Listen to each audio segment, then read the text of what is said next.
The high desert of New Mexico stretched endlessly under a canopy of stars so bright they seemed close enough to pluck from the sky. When Jake McCready first saw the wounded man crawling toward his campfire. It was late October, 1887, and Jake had been riding the trail from Santa Fe to the small cattle town of Cedar Ridge for 3 days, making camp each night in the vast emptiness where mesas rose like ancient monuments against the horizon. He had just settled in for the evening, his coffee pot bubbling over the flames and his bedroll spread on the hard-packed earth, when movement in the darkness caught his eye. At first, Jake thought it might be a coyote or perhaps a javelina foraging for scraps, but as the figure drew closer to the circle of firelight, he realized with a start that it was a man, badly injured and moving with the desperate persistence of someone who knew this might be his last chance for help. The stranger was clearly Native American, his long black hair matted with blood and dirt, his buckskin clothing torn and stained dark with what Jake recognized as dried blood. The man's left arm hung uselessly at his side, and every movement seemed to cost him tremendous effort. But there was something in his bearing that spoke of strength and dignity even in extremity. Jake had spent most of his 32 years working cattle ranches across the Southwest, and he had learned early that survival in this harsh country depended not just on individual toughness but on the unwritten code that said you helped a fellow human being in need, regardless of their race or the circumstances that had brought them to your fire. Without hesitation, Jake stood up and walked slowly toward the wounded man, his hands visible and empty to show he meant no harm. "Easy there, friend," he said in the calm, steady voice he used with spooked horses. "You look like you could use some help." The native man looked up at Jake with eyes that held pain but also a wariness born of experience with white men who might not be as friendly as they first appeared.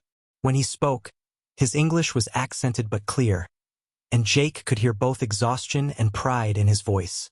"I am called Silent Wolf," the man said, using his good arm to push himself up to a sitting position. "I do not wish to bring trouble to your camp, but I have been walking for 2 days without food or water, and my strength is nearly gone."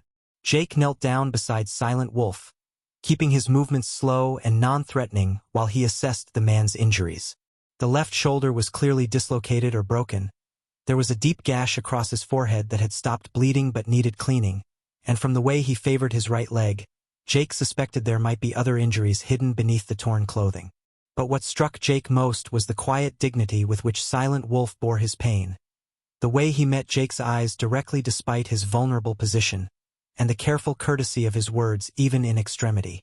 "Silent Wolf," Jake repeated, committing the name to memory. "I'm Jake McCready, and any man who makes it 2 days across this desert with injuries like yours has earned whatever help I can give." Jake helped Silent Wolf to his feet and supported him as they walked the few yards to the warmth of the campfire. "First thing we need to do is get some water in you and take a look at that shoulder. Then we'll see about getting some food down you and figuring out how bad the rest of it is." As Jake settled Silent Wolf on his bedroll and began heating water to clean the wounds, he noticed details that spoke of the man's identity and status. The buckskin shirt, though torn and bloody, was decorated with intricate beadwork that Jake recognized as high-quality craftsmanship. The man wore a necklace of silver and turquoise that looked both ancient and valuable, and despite his current condition, there was an aura of authority about him that suggested he was someone of importance among his people. "What happened to you out there?" Jake asked as he gently cleaned the head wound, noting how Silent Wolf endured the painful process without complaint. "If you don't mind me asking." Silent Wolf was quiet for a long moment, and Jake thought he might not answer. When he finally spoke, his words were carefully chosen. "There was a misunderstanding between my people and a group of white men. Shots were fired. Men died on both sides. I was separated from my band and pursued across the desert. My horse was shot from under me yesterday, and I have been walking ever since." Jake understood immediately that he was hearing only the bare outline of what had probably been a much more complex and dangerous situation. In this part of New Mexico, tensions between white settlers and the various native tribes ran high, with misunderstandings and conflicts arising regularly over land rights, water access, and cultural differences that seemed impossible to bridge. But looking at this wounded man who had crawled to his fire seeking help, Jake felt something that went beyond politics or racial divisions. a basic human recognition that transcended the artificial boundaries that society tried to impose. As the night deepened and the desert air grew cold enough to see breath in the firelight, Jake worked methodically to address Silent Wolf's injuries while keeping up a steady flow of quiet conversation designed to keep the wounded man conscious and alert. The shoulder was indeed dislocated, and Jake had the unpleasant task of manipulating it back into place. A procedure that Silent Wolf endured with gritted teeth and a string of what Jake assumed were Apache curse words, though they sounded almost musical even in pain. "You've done this before?" Silent Wolf observed after Jake had finished binding the shoulder with strips torn from a spare shirt. "Most cowboys know enough to set a bone or stitch a wound," Jake replied, stirring beans in a pot over the coals. "You don't last long out here if you can't patch yourself up when you get hurt. But I learned most of what I know from a Navajo man named Tom Begay who worked the ranch where I got my start. He knew more about healing than any white doctor I've ever met." Silent Wolf studied Jake's face in the firelight, as if reassessing his earlier assumptions about this cowboy who had taken him in. Tom Begay. I knew that name. He was a medicine man of some skill before he left his people to work with the white ranchers. Many wondered why a man with such gifts would choose that path. "He told me once that healing was healing, whether you did it for Navajo sheep or white cattle, and that knowledge was meant to be shared, not hoarded," Jake said, ladling beans onto a tin plate and handing it to Silent Wolf along with a piece of hardtack. "He said the desert taught the same lessons to everyone who lived in it, regardless of the color of their skin." Silent Wolf accepted the food with a formal nod of gratitude that reminded Jake of the courtly manners he had observed among educated Mexican gentlemen. Despite his current condition, this was clearly a man accustomed to respect and comfortable with his own authority. As they ate in companionable silence, Jake found himself studying his unexpected guest with growing curiosity.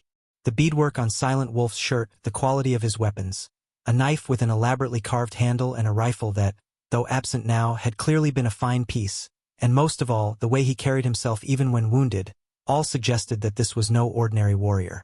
When Silent Wolf had eaten what he could manage and Jake had refilled their coffee cups with the bitter, strong brew that was his constant companion on the trail, the native man looked across the fire with an expression that seemed to be weighing words carefully. "Jake McCready," he said formally, "you have shown kindness to a stranger who could bring danger to your camp. By the laws of my people, this creates a debt that must be acknowledged." Jake waved a hand dismissively. "No debt involved. Any man would do the same." "Any man would not," Silent Wolf said with quiet conviction. "I have encountered many white men in my travels, and few would offer food and medicine to an Apache warrior they found bleeding in the desert. Fewer still would ask no questions about how he came to be in such condition." The word Apache explained much about the careful way Silent Wolf had approached Jake's camp and his obvious surprise at being welcomed rather than driven away. The Apache were feared throughout the Southwest, their reputation as fierce warriors preceding them into any interaction with white settlers. For Jake to offer help to an Apache warrior, especially one who might have been involved in recent violence against whites, was either remarkably brave or remarkably foolish. "Apache, Navajo, Mexican, white. Makes no difference to me," Jake said, surprising himself with the certainty in his voice. "Desert's hard enough without folks making it harder for each other. Way I see it, we're all just trying to get by out here." Silent Wolf studied Jake for a long moment, then nodded slowly. "You speak wisdom, but not all men see the world as you do. When I return to my people, they will ask about the white man who shared his fire with Silent Wolf. They will want to know if he is a man of honor, if his words match his actions, if he can be trusted." Jake felt a chill that had nothing to do with the desert night air. "And what will you tell them?" "I will tell them," Silent Wolf said, his voice carrying the weight of ceremony, "that I have met a white man who lives by the same code that governs the best of my own people. I will tell them that Jake McCready shared his fire, his food, and his medicine with an enemy of his race, asking nothing in return except common courtesy. I will tell them that such a man deserves respect." The formal way Silent Wolf spoke made Jake understand that this was more than just conversation. It was some kind of official statement that would be repeated exactly as spoken when Silent Wolf returned to his people. Jake felt the weight of that responsibility, though he wasn't entirely sure what it meant. "I appreciate that," Jake said carefully, "though I hope you won't make more of this than it is. I'm just a cowboy trying to get to Cedar Ridge without any trouble." Silent Wolf's expression grew serious. "Cedar Ridge. That is where you are headed." "Been hired to help run cattle for a spread outside of town. Nothing fancy, just honest work." "Jake McCready," Silent Wolf said slowly, "Cedar Ridge is the place where the misunderstanding occurred that left me wounded and separated from my band. There are men in that town who would kill me on sight, and others who might do the same to any white man they thought had helped me." Jake felt his stomach tighten as he realized the implications of what Silent Wolf was telling him. By helping this wounded Apache warrior, he might have inadvertently put himself in the middle of a conflict that could follow him right into the town where he was supposed to start his new job. But looking across the fire at Silent Wolf, who had shared this dangerous information as a way of warning him rather than keeping it secret for his own protection, Jake knew he couldn't regret his decision to help. Dawn came slowly to the high desert, painting the mesas and buttes in shades of rose and gold that reminded Jake why he preferred this harsh country to the green, gentle lands he had known in his youth. Silent Wolf had slept fitfully, waking several times during the night when pain from his injuries broke through his exhaustion. But Jake was pleased to see that his color was better and his eyes were clear and alert as he accepted a cup of coffee and some jerky for breakfast. Over their simple meal, Silent Wolf had told Jake more about the incident at Cedar Ridge, and the story that emerged was both more complex and more troubling than Jake had expected. According to Silent Wolf, a group of Apache hunters had been tracking deer in the mountains near Cedar Ridge when they had encountered a party of white prospectors who were panning for gold in a stream that ran through land the Apache considered sacred. The confrontation had escalated quickly, with both sides making accusations and threats, and when someone, Silent Wolf wasn't sure who, had fired the first shot, the situation had exploded into violence that left 3 white men and 2 Apache warriors dead. "The white men will tell the story differently," Silent Wolf said, staring into the flames of their morning fire. "They will say we attacked without warning, that we were trying to drive them away from gold they had rightfully claimed.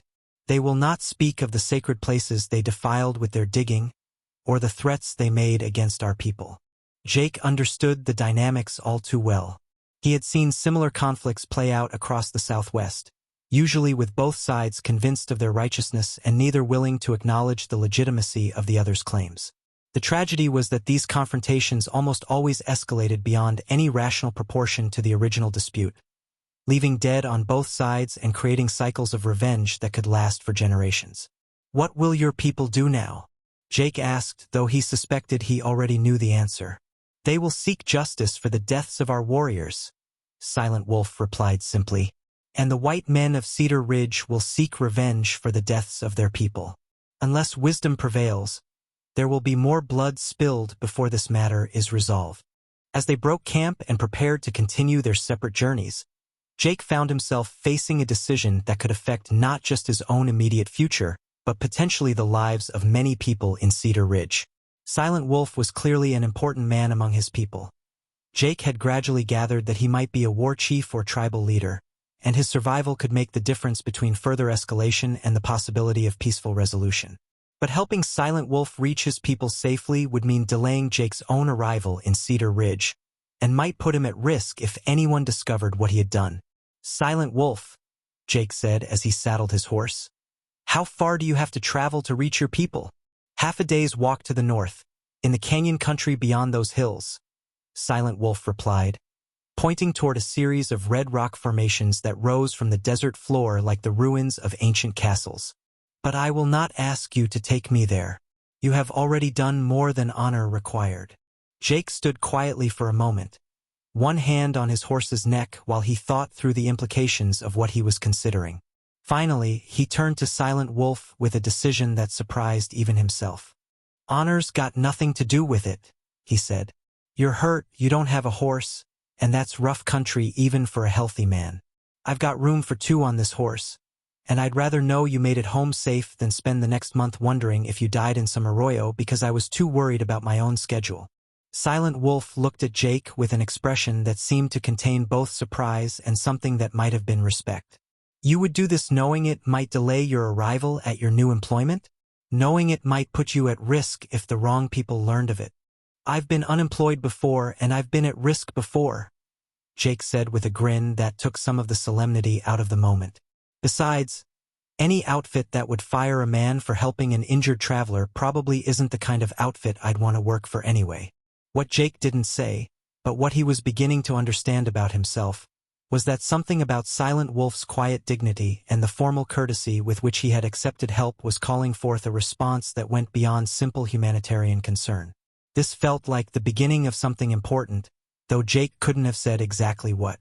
The ride north took them through some of the most spectacular country Jake had ever seen, with towering red rock formations creating natural cathedrals and hidden valleys, where ancient peoples had left their mark in the form of pictographs and cliff dwellings. Silent Wolf, despite his injuries, proved to be an excellent guide, pointing out landmarks and sharing stories about the history of the land that made Jake see the familiar desert landscape in an entirely new way. My people have lived in this country for more generations than can be counted, Silent Wolf said as they paused to rest at a spring hidden in a grove of cottonwoods. Every canyon, every mesa, every spring has stories attached to it. Your people see empty land to be claimed and used. We see the home of our ancestors, filled with their spirits and their wisdom. Jake found himself thinking about the difference between those two ways of seeing the same landscape, and wondering if the conflicts between white settlers and native peoples might be rooted in something deeper than simple competition for resources. Maybe the real problem was that the two groups were looking at the same world and seeing completely different things. As they approached the canyon country where Silent Wolf's people were camped, Jake began to feel a nervousness that had nothing to do with his physical safety and everything to do with the realization that he was about to become part of a story much larger than he had intended. Whatever happened when he delivered Silent Wolf safely to his people would ripple outward in ways he couldn't predict, affecting not just his own life but potentially the lives of everyone in Cedar Ridge and the surrounding country. The Apache camp was hidden in a box canyon that would have been invisible to anyone who didn't know exactly where to look for it, tucked away behind a narrow opening between towering sandstone walls that seemed to close off the outside world entirely. As Jake and Silent Wolf approached the entrance, Jake began to understand why the Apache had been so successful at avoiding capture by the U.S. Army.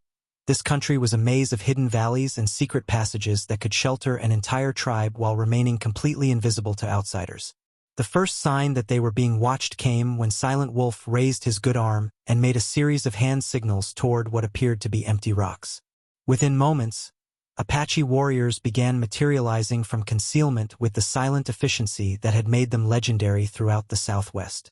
Jake counted at least a dozen men, all armed and all studying him with expressions that ranged from curiosity to barely concealed hostility.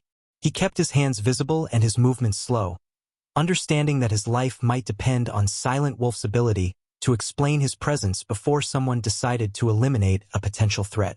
Silent Wolf spoke rapidly in Apache to the warriors who had surrounded them, his voice carrying the authority of someone accustomed to command. Jake couldn't understand the words, but he caught his own name mentioned several times, and he could see the expressions of the Apache men shifting from suspicion to surprise as Silent Wolf's story unfolded. One of the warriors, a man with graying hair and scars that spoke of many battles, stepped forward and addressed Jake directly in heavily accented English. "You are the white man who shared fire with Silent Wolf?" "I am," Jake replied simply, instinctively understanding that elaborate explanations would be less convincing than plain truth. "He was hurt. I helped him. That's all." The warrior studied Jake's face as if trying to read his character in his features, then turned back to Silent Wolf and engaged in what appeared to be an intense discussion. Jake caught fragments of English mixed with the Apache words, Cedar Ridge, White Eyes, Honor Debt. But the conversation was too rapid and complex for him to follow completely. Finally, the older warrior turned back to Jake with an expression that seemed to have reached some kind of decision. "I am called Gray Fox. I speak for this band when Silent Wolf is absent. He tells us you risk danger to yourself to help him reach his people safely. He tells us you asked for nothing in return. This is not the behavior we have learned to expect from white men." Jake felt the weight of that statement and understood that his response would be carefully evaluated. "I don't expect anything in return," he said. "I helped because he needed help. I brought him home because it was the right thing to do. That's the beginning and end of it. Gray Fox nodded slowly. Silent Wolf has told us you are traveling to Cedar Ridge, where our warriors were killed. He has told us you did not know of this conflict when you helped him, but that you continued to help even after learning it might bring you trouble. This speaks well of your character. Jake was beginning to realize that his simple act of hospitality had taken on significance far beyond anything he had intended. In Apache culture, evidently, the way a man treated strangers and enemies revealed something fundamental about his nature, and his treatment of Silent Wolf had marked him as someone worthy of respect. Silent Wolf also tells us, Gray Fox continued, that you understand the ways of the desert and that you have learned wisdom from Tom Begay, who was known to our people as a man of power. This is important to us, because it means you may be able to understand what we are about to tell you. Jake felt a chill of apprehension. Which is? The killings at Cedar Ridge cannot go unanswered, Gray Fox said bluntly. Our warriors died defending sacred places from men who would defile them for yellow metal. By the laws of our people, their deaths must be balanced, or their spirits will not rest and our people will be dishonored. Jake had expected something like this, but hearing it stated so directly still sent ice through his veins. You're planning to attack Cedar Ridge. We are planning to seek justice, Gray Fox corrected. Whether that requires further bloodshed depends on whether the white men of Cedar Ridge are willing to acknowledge their crimes and make appropriate restitution. And if they're not, then we will take what justice we cannot receive, Gray Fox said simply. Jake understood that he was being told about planned military action against the town where he was supposed to work, information that any reasonable person would consider him obligated to report to the authorities. But he also understood that this information was being shared with him as a mark of trust, an indication that the Apache considered him something other than a potential enemy. Why are you telling me this? Jake asked. Because, Silent Wolf said, speaking for the first time since they had reached the camp, you are a man who lives by a code of honor, and we believe you will understand that we also live by such a code. We tell you so that you may make informed decisions about your own actions. Jake realized that he was being given advance warning that would allow him to avoid being caught in the middle of the conflict, but that accepting this consideration would also make him complicit in what the Apache were planning. It was an impossible position, and he suspected that was partly intentional. They were testing him to see how he would respond when forced to choose between loyalty to his own race and adherence to the moral principles he had demonstrated. How long? Jake asked quietly. Before you seek this justice? 3 days. Gray Fox replied. We will send messengers to Cedar Ridge tomorrow, demanding that they acknowledge their crimes and offer restitution. If they refuse or if they respond with threats, then we will act. Jake nodded, understanding that he had been given information that could save lives if used wisely, but that using it at all would require him to navigate moral complexities he had never imagined. As he prepared to leave the Apache camp and continue his journey to Cedar Ridge, Jake realized that his simple act of sharing his campfire with a wounded stranger had set in motion a chain of events that would test every principle he thought he understood about right, wrong, and the obligations that bound men to each other across the artificial divisions of race and culture. The ride from the Apache camp to Cedar Ridge gave Jake 2 days to wrestle with the impossible moral equation he now faced. He carried information that could prevent a massacre, but using it would mean betraying the trust of people who had honored him with their confidence. He could save lives in Cedar Ridge by warning them of the impending attack, but doing so might lead to a preemptive strike against the Apache camp that would result in even more deaths, including women and children. By the time Jake reached the outskirts of Cedar Ridge, he had made a decision that satisfied neither his loyalty to his own people nor his obligations to the Apache, but which seemed like the only path that might lead to something other than tragedy. He would try to prevent the conflict entirely by convincing both sides to find a peaceful resolution, even though he knew the chances of success were almost impossibly small. Cedar Ridge was a typical frontier town, dusty and raw, with a main street lined with businesses that served the ranchers, miners, and drifters who moved through this part of New Mexico. Jake found the Lazy S Ranch where he was supposed to work just outside of town, and was relieved when the foreman, a weathered man named Bill Hutchins, seemed more interested in Jake's experience with cattle than in why he was a day late arriving. Don't matter much when you got here, Hutchins said as he showed Jake to the bunkhouse where he would be staying. Matters more whether you can stay on a horse and keep the cows pointed in the right direction. We've got a gather starting tomorrow, and we can use every hand we can get. That evening, Jake walked into Cedar Ridge's main saloon, an establishment called the Silver Dollar that seemed to serve as the town's unofficial meeting hall and information exchange. What he heard there confirmed his worst fears about the likelihood of peaceful resolution to the conflict with the Apache. The conversation was dominated by angry talk about the recent killings, with various townsmen competing to propose the most violent response to what they saw as Apache aggression. "Should have called in the cavalry the minute it happened," declared a red-faced man who Jake learned was the town's mayor. "These Apache think they can murder white men with impunity. They got another think coming." "Cavalry's too slow," said another man, apparently the local sheriff. "Time they get here, them Indians could have hit 3 more settlements. What we need to do is organize a posse and track them down ourselves." Jake listened to the increasingly inflammatory rhetoric with growing alarm, understanding that any official Apache delegation that arrived in Cedar Ridge would likely be met with violence rather than negotiation.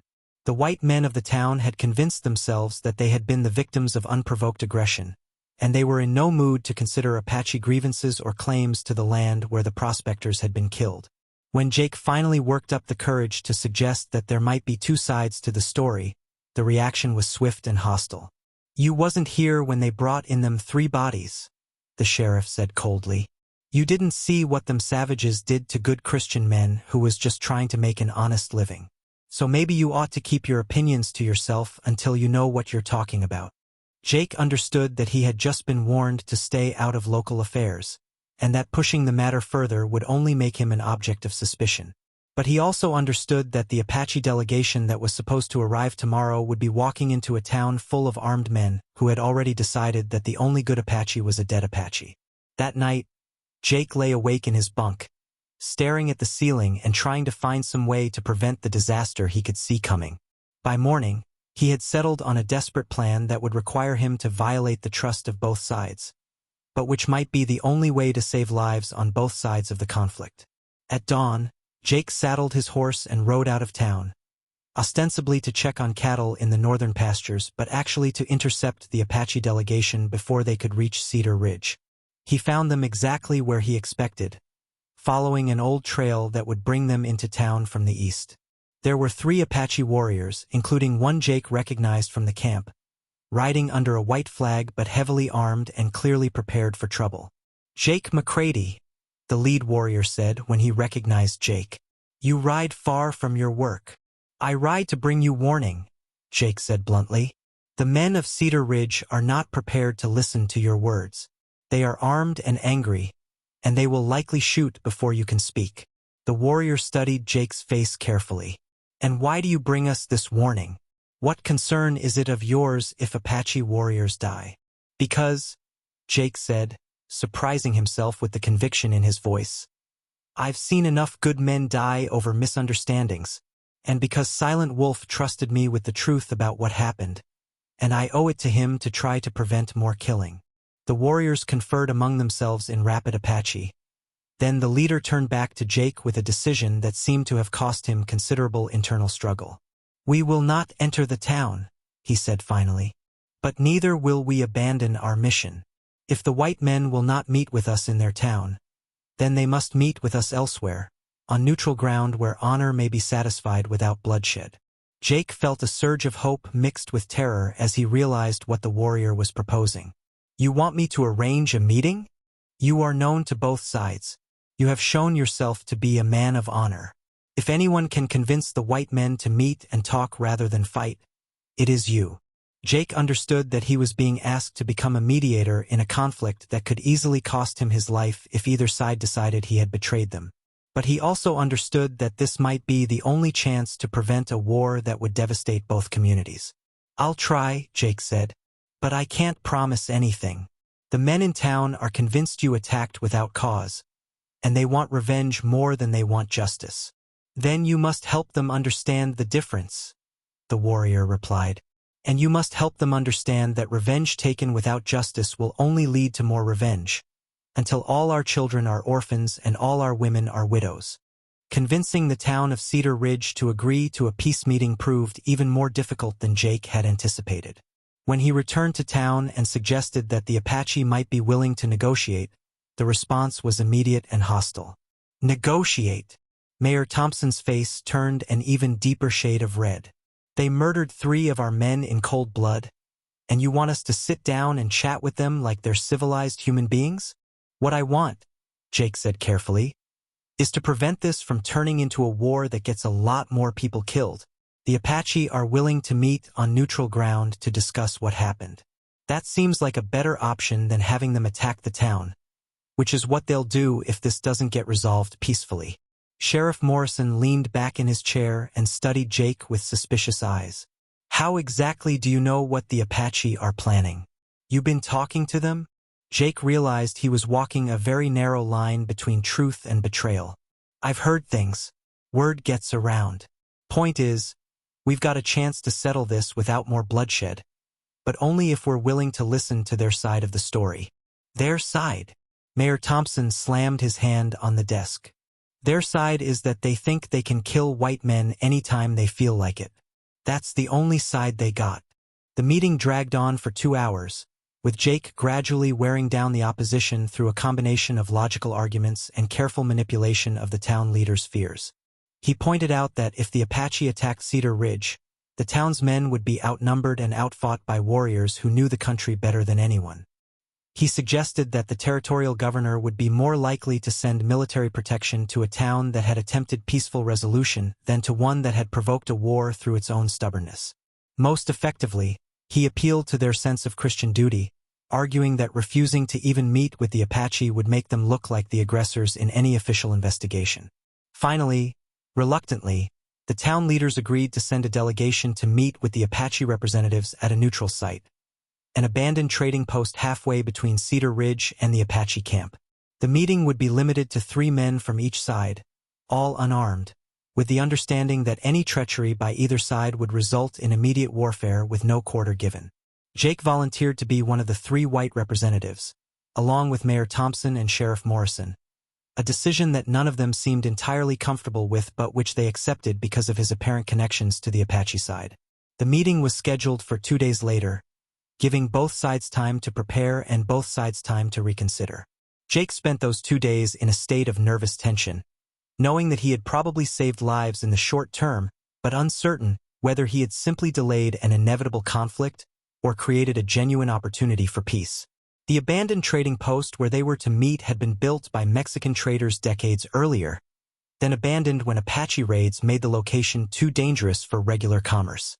It sat in a small valley surrounded by mesas, with enough open ground around it that neither side could approach without being seen, but also with enough cover nearby that either side could have hidden reinforcements if they chose to violate the terms of the meeting.